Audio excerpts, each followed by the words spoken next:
It's Arson here. Today we have a surprise. Come take a look.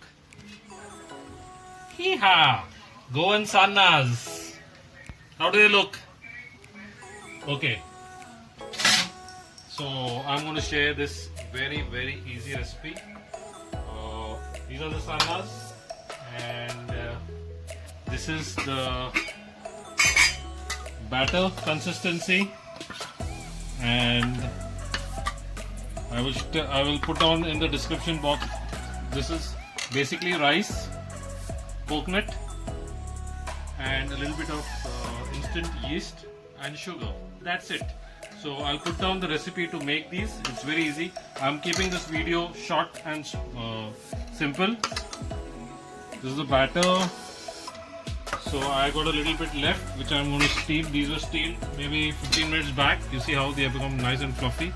I'll give them maybe 2 minutes more and get them out.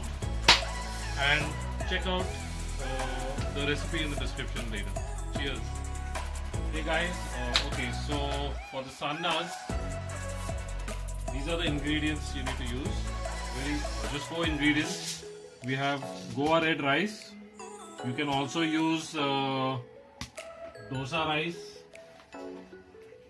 I'll show you what is dosa rice. If you don't have the Goa rice, this red rice, which is grown in Goa, you can use dosa rice, available everywhere. Okay, so we'll need 2 cups of rice, which has to be soak it in water overnight, and the next day you need to grind it to a semi-fine paste. To that you're going to add 1 grated coconut. This is in the freezer. This is grated coconut. Okay, and once you have ground this in the morning, you soak it overnight, grind it in the morning. Next day you mix the coconut with 1 teaspoon of sugar, white granulated sugar, and let it sit for 1 hour or 2 hours. After that, you take in a cup or a bowl,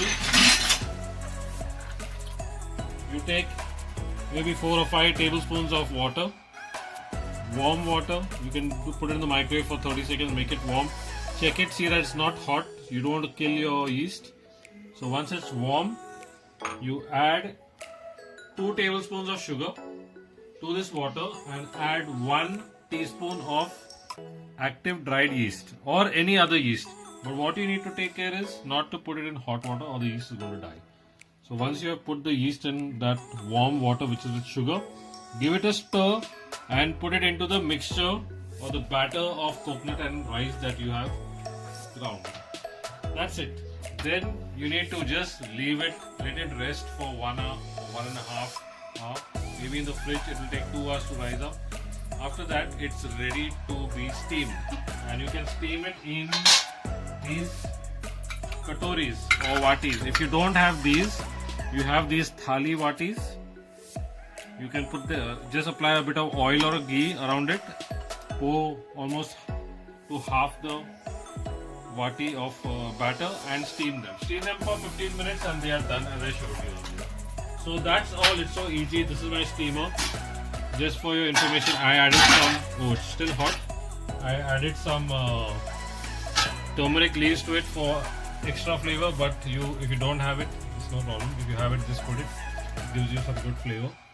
So after we are done preparing it, and we already finished half the quantity tonight for our dinner. So that's all. Try it out, enjoy, and check out the description box for the recipe. See you all again.